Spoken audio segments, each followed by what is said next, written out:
Petra Evangelical Deliverance Church presents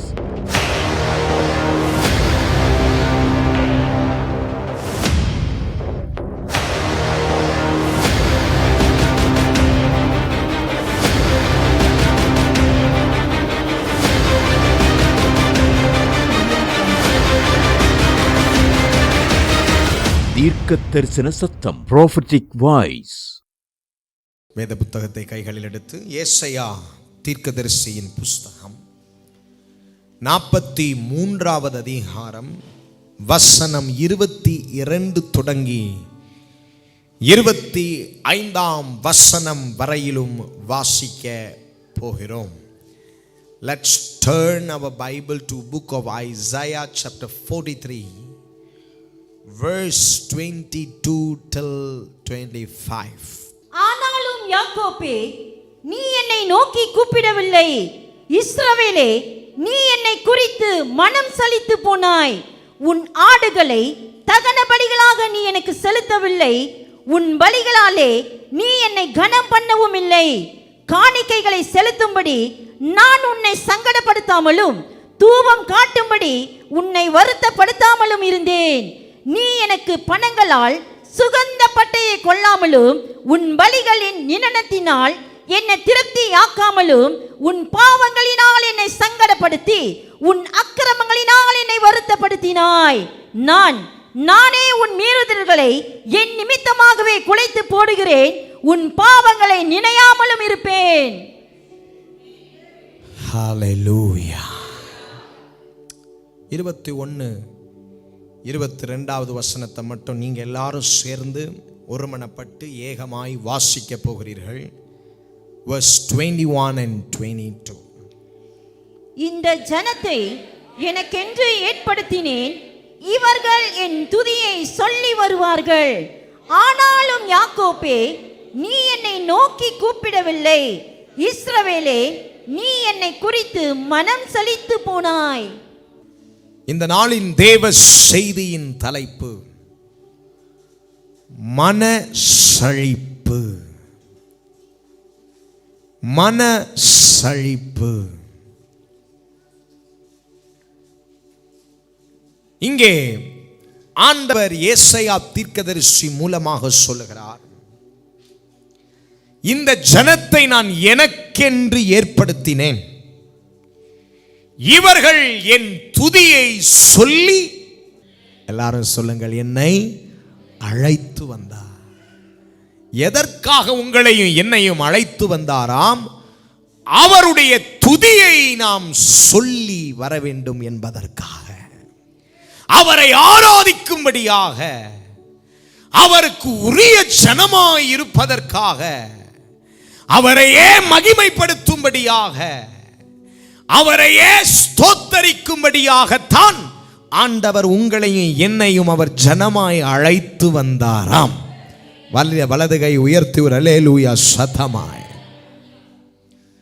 ஆனால் கர்த்தர் சொல்றாரு, என் ஜனத்தை நான் அழைத்து வந்ததற்கு நோக்கம் என்னை ஆராதிக்க, என்னை துதிக்க, என்னை ஸ்தோத்திரம் பண்ணவா இருந்தாலும் 22ஆம் வசனத்திலே தன்னுடைய இருதயத்திலே இருக்கிறதை வெளிப்படுத்தி பேசுகிறார்.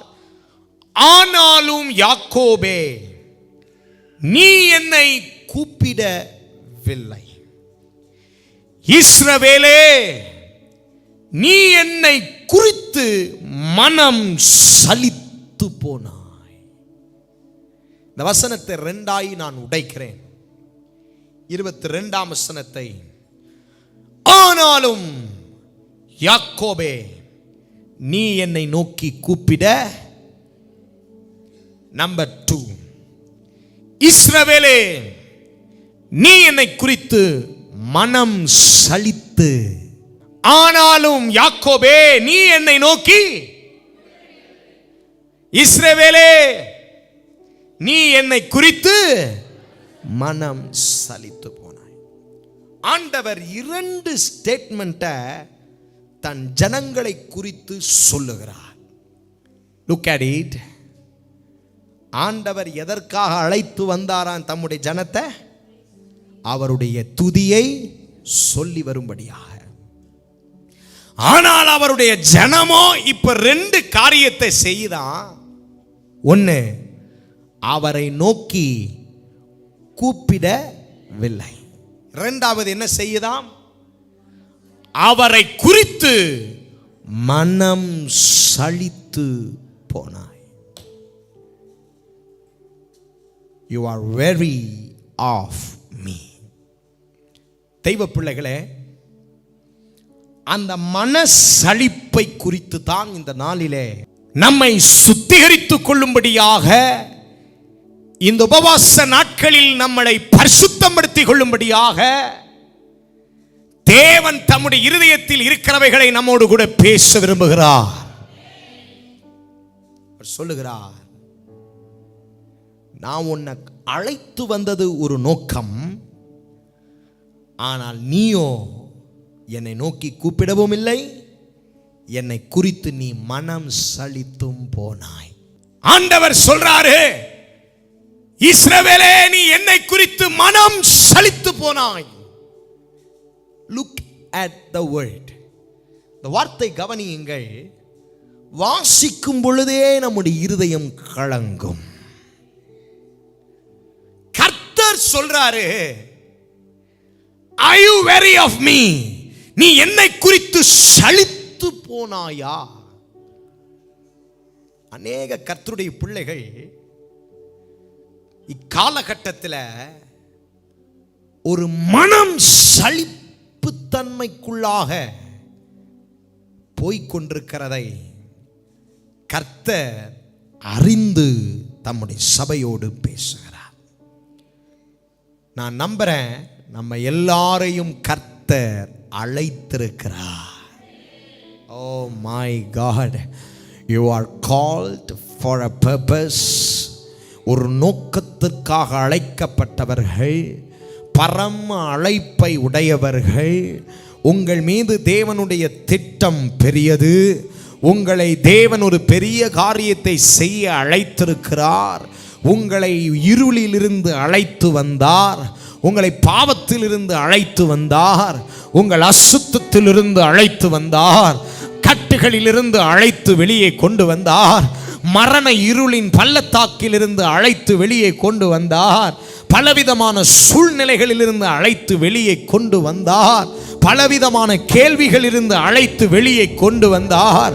நம்முடைய ஜனம், நம்முடைய குடும்பம், நம்முடைய சொந்தம் இன்னும் இவரை அறியவில்லை. ஆனால் நம்முடைய இரத்த பிறப்பிலோ நம்மை தேவன் அழைத்து வந்தார். இந்த சத்திய மார்க்கத்திற்குள்ளே இன்னும் அநேகர் நமக்கு தெரிந்தவர்கள் உள்ளே வரவில்லை. ஆனால் கர்த்தர் நம்மை அழைத்து வந்தார். இன்றைக்கும் அழைத்து வந்திருக்கிறார். இன்றைக்கும் அவருடைய வார்த்தையை கேட்க அழைத்து வந்திருக்கிறார். அழைத்த தேவன் உண்மை உள்ளவர். A God who called is faithful. அவர் அழைத்த தேவன் ஒவ்வொருவரையும் அழைத்தார். You cannot say I am not called. நீங்கள் சொல்ல முடியாது நான் அழைக்கப்படாதவன் என்று. கர்த்தர் ஒவ்வொருவரையும் அழைத்தார். அழைத்து கூட்டி சேர்த்து தம்முடைய ஜனத்தை எதற்காக ஏற்படுத்தினார்? அவர் துதியை சொல்லி வரும்படியாக, தனக்கு ஆராதனை செய்யும்படியாக, தன்னை தேடும்படியாக அவர் நம்ம எல்லாரையும் கூட்டி சேர்த்தாராம். ஆனால் என் ஜனமோ, யாக்கோபோ என்னை நோக்கி கூப்பிடவே, இஸ்ரவேலோ என்னை குறித்து மனம் சலித்து போயிருக்கிறான்.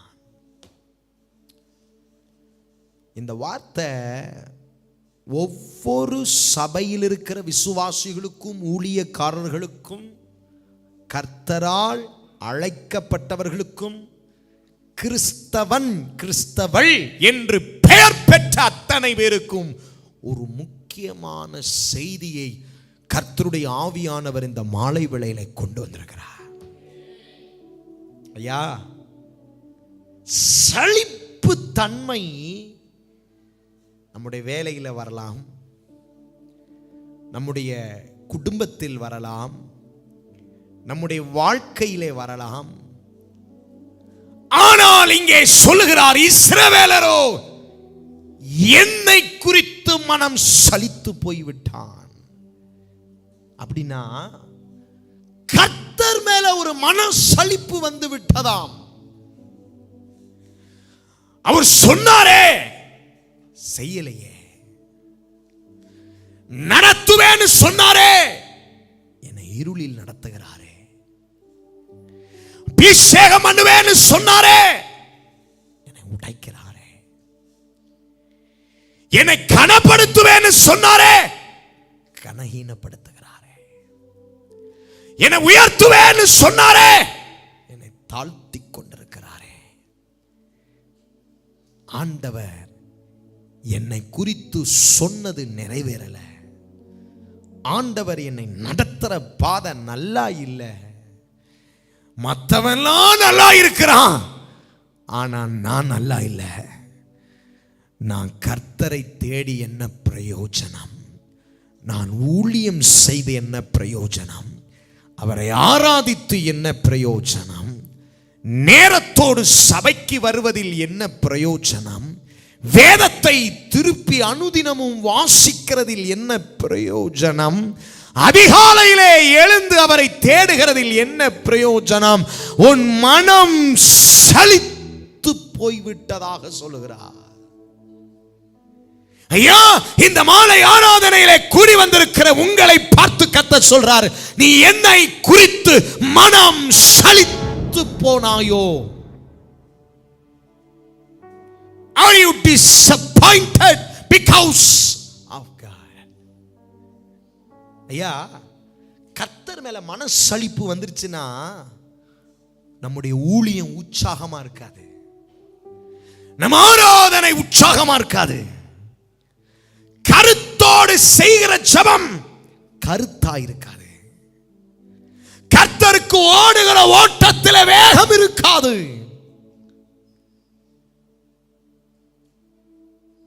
ஏன்? உங்களையே அறியாமல் தேவன் மேல உங்களுக்கு ஒரு சலிப்பு தன்மை வந்துருச்சு. செய்வேன் செய்வேன்னு சொன்னாரே, செய்யலையே.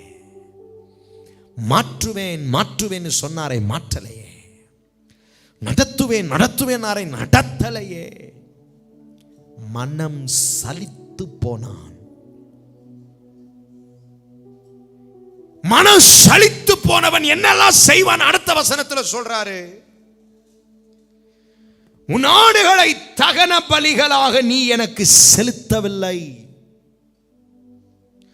உன் பலிகளாலே நீ என்னை கனம் பண்ணவும், சத்தம் வரல, காணிக்கைகளை செலுத்தும்படி நான் உன்னை சங்கடப்படுத்தாமலும் தூபம் காட்டும்படி உன்னை நான் வருத்தப்படுத்தாமலும் இருந்தேன். Oh my God. ஐயா, இந்த வசனத்தை நான் படிக்கும்போது என் கண்ணில் கனி வந்து கொண்டே இருந்தது. Look at who is God. ஆண்டவர் யாருன்னு பாருங்க.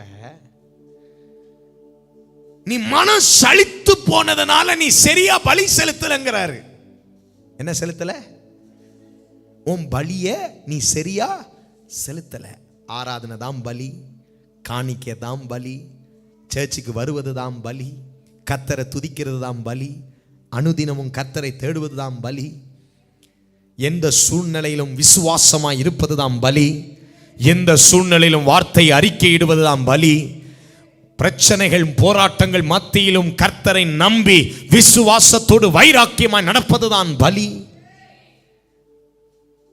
என்ன நடந்தாலும் நான் கர்த்தரை முழு இருதயத்தோடு ஆராதிப்பேன், அதுதான் பலி. என் சித்தம் அல்ல உன் சித்தம் என்று சொல்லுகிற ஜீவனுள்ள பலி. இந்த பலியெல்லாம் நீ என்ன செய்யல? எனக்கு நீ செலுத்தல. எதனால? சத்தமா பேசுங்க. எதனால? உனக்குள்ள என்னை குறித்து ஒரு மனசலிப்பு வந்துருச்சு. என்னை குறித்து உனக்கு மனசலிப்பு வந்ததனால நீ உன் பலிகளை எல்லாம் செலுத்தாமல் போனாய். கேளுங்க, பலியை செலுத்தாம போனதுனால கர்த்தர் ஏன்பா பலி செலுத்தலன்னு கேட்கவே இல்லையா. உங்களை அவர் சங்கடப்படுத்தவே, ஏன்பா நீ இன்னும் பலியை செலுத்தல அப்படின்னு ஆண்டவர் உன்னை வருத்தப்படுத்தவே. இதாங்க ஆண்டவர், இதுதாங்க ஆண்டவர். ஐயோ, சத்தம் உயர்ந்து ஆமேன் சொல்லுங்கள். இதுதாங்க ஆண்டவர். எத்தனை பேர் கர்த்தர் நல்லவர்னு ருசிக்கிறீங்க? நான் அவர் மேல் மனசலித்து போனாலும் அவர் என்னை வேதனைப்படுத்தாமலும் வருத்தப்படுத்தாமலும் இருக்கிறவர். ஏன்பா நீ பலி செலுத்தல? ஏன்பா இன்னைக்கு நீ இப்படி என்னை ஆராதிக்கல? ஏன்பா இன்னைக்கு நீ என்னை உண்மையா தேடல? ஏன் இன்னைக்கு உண்மையா எனக்கு ஆராதனை செய்யல? ஏன் நீ செய்த பலியை நீ செலுத்தல? ஆண்டவர் அதை கேட்கவே இல்லையா. ஏன்னா ஆண்டவர் விளங்கிட்டாரு, நீ என்னவா இருக்கிற, என் மேல மனம் சலித்து போயிட்ட. 24ஆம் வசனத்தையும் பாருங்க. நீ எனக்கு பணங்களால் சுகந்த பட்டையை கொள்ளாமலும் உன் பலிகளின் நினத்தினால் என்னை திருப்தியாக்காமலும் உன் பாவங்களினால் என்னை சங்கடப்படுத்தி நீ எனக்கு பலி செலுத்தாம செஞ்சு எனக்கு ஒன்னு கொடுத்த. அது என்ன தெரியுமா? உன் பாவத்தை நீ செய்து செய்து என்னை சங்கடப்படுத்தினதும் உன் அக்கிரமங்களினால் என்னை வருத்தப்படுத்தினாய். நீ என்னை வருத்தப்படுத்தினதும் தான் மிச்சம். ஆண்டவர் யாரோடு பேசுகிறார்? உங்க இருதயத்தை இன்னைக்கு நீங்க சோதித்து பாருங்க. ஆண்டவர் மேல உங்களுக்கு ஒரு மனசலிப்பு வந்ததா, வந்து விட்டதா, அல்லது வந்து கொண்டிருக்கிறதா? பாஸ்டர் அப்படிலாம் கிடையாது, ஐ லவ் ஜீசஸ் அப்படின்னா ஆண்டவர் உங்களுடைய கிரியைகளை உங்கள் தராசிலே நிறுத்தி பார்க்க வைப்பார். சரியா பலி செலுத்தினீங்களா? சரியா இன்னைக்கு ஆராதனைக்கு வந்தீங்களா? உங்களுக்கு கொடுக்கப்பட்ட ஊழியத்தை நீங்க கரெக்டா செஞ்சீங்களா? அதிகாலையில இந்த காலை வேளையில எழுந்து அவரை ஸ்தோத்திரம் பண்ணீங்களா? வேதத்தை இரவும் பகலும் திறந்து வாசிச்சீங்களா? இல்ல பாஸ்டர், என்னால் அதை செய்ய முடியல, டைம் இல்லை, வேலைக்கு போயிட்டேன், நான் ரொம்ப பிரச்சனையில் இருக்கேன். ஆண்டவர் சொல்றார், நோ மை சன், இல்லை மகளே, நீ என்னை குறித்து மனம் சலித்து போனதுனால தான் உன்னால கருத்தாய் என்னை தேட தேட வேலையல்ல பிரச்சனை, டைம் இல்லைங்கிறதல்ல பிரச்சனை. ஏங்க, இதை விட மோசமான பிரச்சனையில் இருந்த பொழுதும் நாம் ஒரு நாள் கர்த்தரை ஞானத்தோடு தேடினோமே. நாம் இப்ப நடந்து கொண்டிருக்கிற பாதையை விட மிக கொடூரமான பாதையிலெல்லாம் நடந்தப்போ காசு பணம் இல்லாத நேரத்திலும் கர்த்தரை கருத்தாய் தேடினோமே. அப்ப நமக்கு என்ன இல்லை? மனசலிப்பு இல்லை. ஆனா இப்போ உங்க உள்ளத்துல கொஞ்சம் கொஞ்சமா என்ன வருது? மனசலிப்பு தன்மை வர்றதுனால உங்களால முன்ன மாதிரி பைபிள் திறந்து படிக்க முடியல, உங்களால ஆராதனை செய்ய முடியல. You are not doing the ministry with love. You are not giving the offering tides. உன்னை காணிக்க தசம பாகத்தை உன்னால் அன்பாக கொடுக்க முடியல, ஒரு கட்டாயத்தின் பேரில் கொடுக்குறீங்க. சபைக்கு நேரத்தோடு 5 மணிக்கு உள்ள வர முடியல, ஒரு கட்டாயத்தின் பேரில் இன்னைக்கு ஞாயிற்றுக்கிழமை ஆராதனைக்கு வருவோன்னு வர்றீங்க. காரணம் என்னன்னா, ஐயோ லேட் ஆயிடுச்சு, ஐயோ முடியல, ஐயோ இவ்வளோ வேலை, ஐயோ அது அல்ல. கர்த்தர் சொல்றாரு, உனக்கு என்னை குறித்து ஒரு மனசலிப்பு என்ன செஞ்சிருச்சு? வந்துருச்சு. உனக்கு என்னை குறித்து மனசலிப்பு வந்ததுனால தான் நீ என்னை நோக்கி கூப்பிடல, ஜெபம் பண்ணல, உன் பலிகளை பிரியமா நீ செலுத்தல, உன்னுடைய ஆராதனைக்கு நீ கூடி வர வேண்டிய நேரத்தில் வர முடியல. ஆனா உன் வேலைக்கு போக முடியுது, உன்னுடைய காரியங்களை பார்க்க முடியுது, உன்னுடைய சொந்த காரியங்களை மிகுந்த ஞானமாய் செய்ய முடியுது. Why for God you are hesitating? ஏன் கர்த்தருடைய காரியத்தில் அலட்சியமாய் இருக்கிறார்? ஒரே ஒரு காரணம், நீ என்னை குறித்து மன சலிப்பாய் இருக்கிறாய். இந்த ராத்திரி வேளையிலே சர்வ வல்லமை உள்ள தேவன் வானத்தை திறந்து உங்களோடு பேசிக் கொண்டிருக்கிறார். ஆதியிலே நீ கொண்டிருந்த அன்பு எங்கே? பக்தி எங்கே? பரவசம் எங்கே? வேகம் எங்கே? அபிஷேகம் எங்கே? சுறுசுறுப்பு எங்கே? இப்பொழுது நீ என்னை குறித்து மனம் சலித்து போனாயோ இஸ்ரவேலரே என்று தேவன் உங்களை பார்த்து கேள்வி கேட்கிறார். Glory to the name of the Lord. சலிச்சு போச்சாயா ஊழியம்? சலிச்சு போச்சா அபிஷேகம்? ஜெபம் சலித்து போய்விட்டதா? கர்த்தருக்கு கொடுக்கிற காரியத்தில் சலித்து போய்விட்டீர்களா? மன சலிப்பு வந்தவனால சுறுசுறுப்பாய், வேகமாய், அபிஷேகத்தோடு, ஆர்வமாய் கர்த்தரை தேட முடியாது. அவனுக்குள் ஒரு மனசலிப்பு. யார் மேல? மனுஷன் மேல இல்ல, ஆண்டவர் மேல. இந்த மனசலிப்பை குறித்து வேதம் சொல்லுகிறது, ஒரு மனிதனை அது தற்கொலைக்கு கூட கொண்டு போய் விடுமா. தன்னை சாக கூட துணிய மாட்டார்களாம். They will love to die rather to live. வாழ்றதை விட செத்துட்டாங்கிற நலம் என்ற நினைவுகள் அவர்களுக்கு வர துவங்குமா. நீதிமொழிகளின் புஸ்தகம் 15ஆம் அதிகாரம் 13வது வசனத்தை திருப்பி வாசிக்க கேட்கலாம். மனமகிழ்ச்சி முகமலர்ச்சியை தரும், மனோ துக்கத்தினாலே ஆவி முறிந்து போம். ஒருவனுடைய ஆவி என்ன செய்யுமாம்? முறிந்து போம். broken spirit.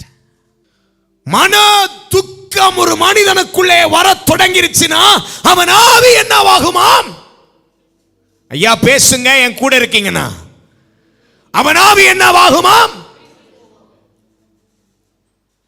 அதே 18ஆம் அதிகாரம் 14ஆம் வசனத்தை வாசிக்கும் பொழுதும், மனுஷனுடைய ஆவி அவன் பலவீனத்தை தாங்கும், முறிந்த ஆவி யாரால் தாங்கக்கூடும்? முறிந்த ஆவி யாரால் தாங்கக்கூடும்? இந்த உலகத்தில் யாராலையா தாங்க முடியும்?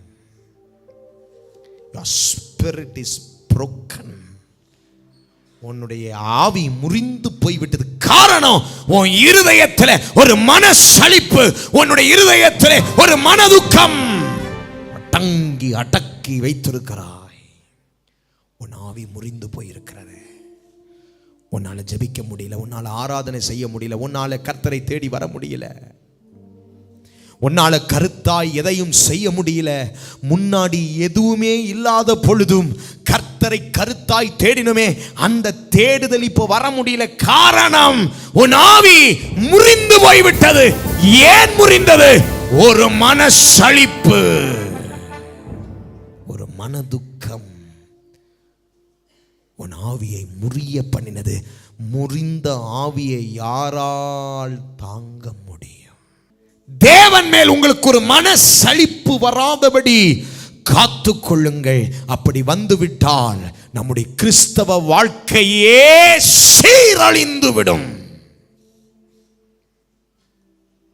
ஐயா, உன் கிறிஸ்தவ வாழ்க்கையை ஒரு ஜெயம் பெற்ற வாழ்க்கையாய் அவருடைய வருகை நாள் வரையிலும் நீ வைத்திருக்க வேண்டுமானால் உன் இருதயம் மனம் சலித்து போகக்கூடாது, மன மகிழ்ச்சியாயிருக்க வேண்டும். கர்த்தருடைய மனமகிழ்ச்சியே நமக்கு பல. அவருடைய வசனம் நமக்கு மனமகிழ்ச்சியை தருகிறது. அவருடைய பிரசன்னம் நமக்கு மனமகிழ்ச்சியை தருகிறது. அவருடைய அபிஷேகம் மனமகிழ்ச்சியை தருகிறது. அவருடைய ஆலயத்துக்கு போவோம் வாருங்கள் என்ற சத்தம் கேட்ட பொழுது எங்கள் இருதயத்திலே மனமகிழ்ச்சி உண்டானது. உலர்ந்த எலும்புகளே உயிர் பெற்று எழும்பினது மனமகிழ்ச்சி. Rejoicing heart. Rejoicing heart. ஒரு மன மகிழ்ச்சி இல்லைன்னா you are gone. உங்களால கிறிஸ்தவ வாழ்க்கை வாழவே முடியாது. உங்களுக்கு முன்பாக தேவன் மேல் நமக்கு ஏன் மன சலிப்பு வருகிறது என்ற 6 காரணத்தை மிக வேகமாக உங்களுக்கு போதித்து உங்களுக்காய் ஜெபிக்க விரும்புகிறேன். நம்பர் 1, விரும்புகிறது நிறைவேறாமல் போனால், விரும்பின காரியம் நிறைவேறாமல் போனால் மனசலிப்பு வந்துவிடும். சில காரியத்தை விரும்பிக் கொண்டே இருப்போம். அந்த விரும்பினது கிடைக்காமலேயோ அல்லது விரும்பினது நடக்காமலேயோ போகும் பொழுது நமக்கு தேவன் மேல் ஒரு மனசலிப்பு வர தொடங்கும். உதாரணமாக 1 ராஜாக்களின் புஸ்தகம் 21ஆம் அதிகாரம் வசனம் 4 வாசிக்க கேட்போமானால், இப்படி என் பிதாக்களின் சுதந்திரத்தை உமக்கு கொடேன் என்று இஸ்ரேலனாகிய நாபோத் தன்னோடே சொன்ன வார்த்தைக்காக ஆகாப் சலிப்பும் சினமுமாய் தன் வீட்டுக்கு வந்து போஜனம் பண்ணாமல் தன் கட்டிலின் மேல் படுத்து தன் முகத்தை திருப்பிக் கொண்டிருந்தான். ஆகாப் என்கிற ஒரு மனிதனை இங்கே பார்க்கிறீர்கள். ஆகாப் ஒரு நிலத்தை விரும்பி அதை வாங்க கேட்க போன பொழுது அந்த நிலத்துக்கு சொந்தக்காரன் சொன்னான், இந்த நிலத்தை உனக்கு நான் விற்க மாட்டேன். இந்த ஆகாபுக்கு அப்படிப்பட்ட ஒரு மாறுத்தரம் கிடைத்தவுடனே வேதம் சொல்லுது, அவன் மனம் சலித்து விசனமாகி தன் வீட்டுக்கு திரும்பி, அந்த மனசலிப்பு வந்ததனால அவன் என்ன செய்யவில்லையாம்? சாப்பிடவில்லை. எல்லாரும் சொல்லுங்க, என்ன செய்யல? சிலர் சொல்லுவாங்க உபவாசம். நோ, விரும்பினது நடக்காததுனால சிலர் மனசலிப்பின் நிமித்தம் என்ன செய்ய மாட்டாங்க? That's not called fasting. அது fasting அல்ல. உங்கள் ஜாய் டிவியில் திங்கள் முதல் வெள்ளிக்கிழமை வரையிலும் தினமும் இரவு 9 மணி முதல் 9:30 மணி வரையிலும் தீர்க்க தரிசன சத்தம் என்ற நிகழ்ச்சியை காணத் தவறாதீர்கள். உங்கள் ஜெப தேவைகளுக்கும் மேலும் ஆலோசனைகளுக்கும் தொடர்பு கொள்ள வேண்டிய முகவரி: pastor R. Philip, Petra evangelical deliverance church, Anbu Nagar, வஞ்சியாபுரம் பிரிவு, பொள்ளாச்சி, கோயம்புத்தூர் 642006. செல்போன் நம்பர் 9600457569 மற்றும் பாஸ்டர் டேவிட் செல்வம், பெட்ரா இவாஞ்சலிக்கல் டெலிவரன்ஸ் சர்ச், எண் 11, உஜ்ஜால் சிங் தெரு, ராமகிருஷ்ணாபுரம், ஈஸ்ட் தாம்பரம், சென்னை 59. தொடர்பு கொள்ள 8939676077. Our address: Petra Evangelical Deliverance Church, number 6, Jalan, PTP 1/1, Taman, Perindustrian, Tosik, Perdana 47120, Puchon.